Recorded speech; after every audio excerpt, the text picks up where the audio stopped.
Ege adaları gerçekten Lozan'da mı verildi?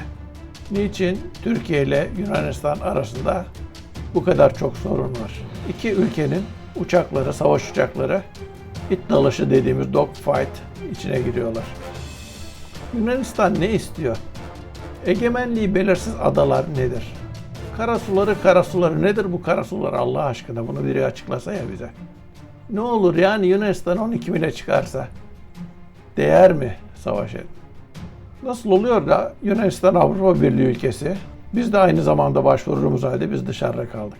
Türkiye'nin ve Yunanistan'ın jeopolitik konumları nedir? Nasıl oluyor da 10 milyonluk küçücük bir ülke 83 milyonluk bir devlete, bir ülkeye karşı kafa tutabiliyor? Bir ara Yunanistan'la Türkiye arası düzelmişti. İlişkiler de gayet iyiydi. Neden bu devam ettirilemedi? Neden bozuldu? Batı niçin sürekli Yunanistan'ı destekliyor? Nasıl oluyor da Türkiye Avrupa Birliği'nin dışındayken Kıbrıs Avrupa Birliği'nin içinde oluyor? Türkiye ile Yunanistan arasındaki bu sorun kimin işine yarıyor? Peki bu Yunan şımarıklığı mı acaba? Olası bir savaşın galibi kim olur ve bundan en çok kime nasıl etkilenir? Türkiye ile Yunanistan arasındaki gerilimin arkasındaki güçler nedir? Ya da Batı'nın Yunanistan'ı aynı Ukrayna'nın Rusya'ya karşı olduğu gibi Türkiye'ye karşı kışkırtması söz konusu mu? Yunanlar imkansız, olanaksız ya da mantıksız taleplerle çıkarlar ve bunu da elde ederler. Bunlar benim görüşlerim değil, bunlar söylenen görüşleri ben tekrar ediyorum. Yani bu şekilde konuşanlar, yazanlar var. Yunanistan biraz tarihe bakarsa ayağının denk alması gerektiğini anlayacaktır. İşte bu da bir iddia. Bu da benim iddiam değil. Askersizleştirilmiş olması gereken adaların asker artı silahlandırılması karşısında gidelim vuralım diyenler var. Gidip vurmak mümkün mü? Vurmanın sonuçları ne olur? Vurma Türkiye'nin işine gelir mi? Türkiye bunları vurabilir mi? Hukuk ne diyor? Türkiye uluslararası hukuka güvenebilir mi? Uluslararası hukuka tam anlamıyla güvense bile Türkiye'nin elinde uluslararası hukuktan anlayan yeterince güçlü insanlar var mı? Ya da kaç tane var? Yunanistan'ın bütün hareketlerinin altında bu megali idea, bu büyük fikir mi, büyük ülkü mü yatmakta? Hani Türk'ün Kızıl Elması gibi. Evet, gördüğünüz gibi çok sayıda soru var. Bu soruların da her birine tek tek cevaplamak lazım. Bana kalırsa sorulmayan bazı sorular problemin çözümünde anahtar. Ya da problemi anlamakta anahtar. Cumhuriyet tarihi boyunca tek bir denizcinin bile Genelkurmay Başkanı olmaması ile Türkiye ile Yunanistan arasındaki sorunların bu kadar büyük olmasının doğrudan ilgisi olduğunu düşünüyorum.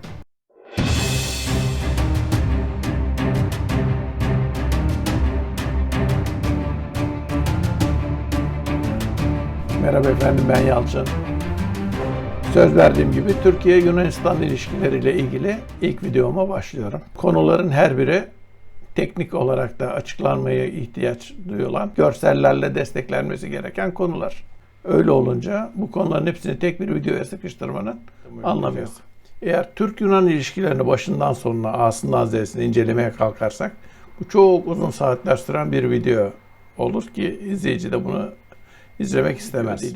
Bu video dediğim gibi bir giriş videosu olduğu için sorunları tek tek ele alıp burada açıklamayacağım. Ancak neleri konuşacağımızı sizlerle paylaşmak istiyorum. Şimdi nasıl bir yöntem uygulayacağız? Ben genelde konuları tümden gelim olarak incelemeyi seviyorum. Yani kuş bakışı bakıp arkasından ayrıntılara girmeyi. Ancak sanki Türkiye ile Yunanistan arasındaki ilişkileri incelerken bir puzzle'ı çözer gibi parçaları birleştirerek resmi görsek daha anlamlı olacağını, daha kolay anlaşılacağını düşünüyorum. Dolayısıyla bu sefer tüme varım yöntemi uygulayacağız. Sorunları tek tek ele alacağız. Sorunların arkasında yatan asıl nedenleri bir kenara kaldıracağız. Herhalde böyle bir yöntem Türkiye ile Yunanistan arasındaki sorunları anlamada daha etkili olacaktır. 3 ayrı cephesini analiz edeceğiz. Bir kere Türkiye ne istiyor? Yunanistan ne istiyor? Sorunun Yunanistan'a ve Türkiye'ye olan etkisi ve üçüncü partiler, uluslararası aktörler nasıl yaklaşıyorlar? Ne tür çıkarlar elde etmeyi beklediklerini anlatacağız. Ve daha sonra da nasıl olması gerektiğine kafa yoracağız. Bütün bunlar bittikten sonra genel bir analiz yapacağız. Dedim ya tüme varım şeklinde gidecek diye. Bunlar benim görüş açım olacak tabii. Bunlar benim bakış açım olacak. Bunlar son derece karmaşık gözüken ancak mantıklı açıklanabilecek konular. Ya da Türkiye ile Yunanistan arasındaki sorunları 3 başlık altında toplayabiliriz. Ege ile ilgili sorunlar, Kıbrıs'la ilgili sorunlar ve diğer sorunlar. Ege ile ilgili sorunlar kıta sahanlığı, karasuları, hava sahası, fır hattı, adaların silahlandırılması. Kıbrıs'la ilgili sorun bildiğiniz gibi iki toplumlu bir bölge ve Kıbrıs'ın deniz alanları. Diğer başlıktaki sorunlar ise müftülük, Fener Patrikhanesi, Lozan'ın ihlali, Avrupa Birliği'nde ya da Batı'da Yunanistan'ın Türkiye aleyhtarı yaklaşımları, ders kitaplarındaki düşmanlıklar. Bu konuda 10 milyonluk küçücük bir devletin 83 milyonluk tarih boyunca da daima kendisinden daha üstün gelen bir ülkeye kafa tutması. Peki Türkiye ile Yunanistan dost olabilir mi? Aradaki sorunlar nasıl çözülecek? Bunları videoların en sonunda tekrar masaya yatırmamız gerekecek.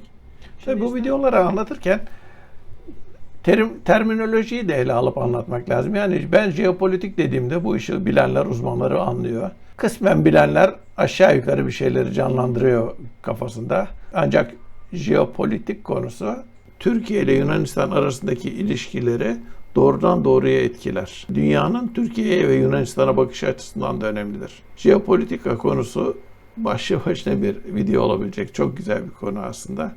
Tartışmalı da bir konu. Hani herhalde bir videoda jeopolitika konusuna ayırmak gerekecek. Şunu çok açık bir söylemem lazım. Kusura bakmayın. Benim burada söylediklerim bir hap gibi basit bir şekilde yutulmayacak bilgileri içerecek. Yani iki doktorun kendi arasında tıpla ilgili konuda, tedaviyle ilgili konuda konuşmasıyla o doktorun hastasıyla konuşması farklı olur. Dolayısıyla benim burada yapacağım bütün bu konuşmalarda biraz da bu işin içinde çok da pişmemiş kişilere böyle hemen yutabileceği şekilde haplar vermek olacak. Bunun doğruluğu, yanlışlığı ayrı. Görüşlerimi, yorumlarımı açıkladığımda kabul edip etmemek, yani o hapı yutup yutmamak izleyici olarak sizin inisiyatifinizde tabii. Siz benim düşüncelerime saygı duymalısınız. Ben de sizin o görüşe katılıp katılmamanıza saygı duymalıyım. Tabii karşı görüşleriniz varsa onları da tartışırız. Türkiye ile Yunanistan birbiriyle uğraşacak yerde el ele verebilse kendi halklarına çok daha güzel gelecek sunabilirler. Türk-Yunan ilişkileriyle ilgili konferanslarda Türkiye ile Yunanistan arasındaki sorunların çözümünün dostluktan geçtiğini söylüyordum. Dimitri Kitsikis'in Türk-Yunan İmparatorluğu diye incecik bir kitabı vardır. Kitsikis Ottawa'da yaşıyor. Kendisiyle birkaç kere görüşme şansım da oldu. Kitabını da çok severek, ilgiyle okudum. Mehmet Ali Birant da bu konulara çok kafa yoran bir gazeteciydi ve bunun çözümü dost olmaktan geçiyor demişti. Türk-Yunan ilişkilerini anlayabilmek için tarihi arka planına bakmak lazım. Türkiye ile Batı arasındaki ilişkilere bakmak lazım. Batı'nın kendisine nasıl baktığına bakmak lazım. Yani Batı'nın kendi kültürünü dayandırdığı Yunan medeniyetini kendisinin geçmiş olarak kabul ettiğini unutursak Batı'nın niçin Yunanistan'ı desteklediğini anlayamayız. Konunun karmaşıklığını anlatması bakımından önemli. Uluslararası ilişkiler dünyaya uzaydan bakmak gibi bir şey. Amerikan rütbelerinde yüzbaşı tek bir demirle temsil eder. O tüfeği temsil eder. Bir demir ya da iki demir kıdemli olunca. Bu iki demir ya da bir demirin anlamı tüfektir. Yani piyade seviyesinde tüfeğin elinde tutanın seviyesinden olaya bakar. Binbaşılığa yükseldiğinde bu sefer bir yaprağa döner.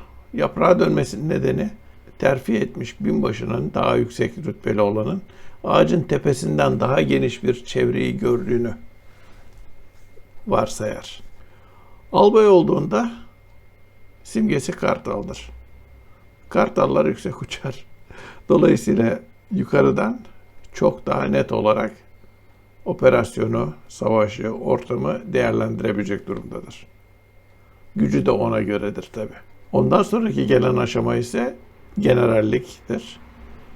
Generaller yıldızla temsil ederler. Yani artık olaylara onlar yıldızlardan bakmak durumundadır. Dünyanın tümünü global olarak, küresel olarak ele alıp görmek zorundadır. Siyasal bilimciler, uluslararası ilişkiler akademisyenleri olaya uzaydan bakmak zorundadır. Stratejik düzeyden bakmak zorundadır. Evet, videolarımızı bu çerçeveye oturtacağız. İlk soracağımız soru, nedir bu egemenliği belirsiz adalar konusu? Ve bunun sorumlusu kim kardeşim? Ne demek? Orada bir adacık kayalık var. Onun sahibi Yunanistan benim diyor. Biz bu konuyu bir sonraki videomda işleyeceğim. Hepinizi saygıyla selamlıyorum. Abone olmayı unutmayınız. Eğer sorularınız varsa lütfen sorunuz. Video ile ilgili, videolarla ilgili yorumlarınızı, eleştirilerinizi, önerilerinizi her zaman olduğu gibi bekliyoruz. Tutkuyla yaşayın, sevgiyle yaşayın, mümkünse aşk ile yaşayın. Hoşça kalın.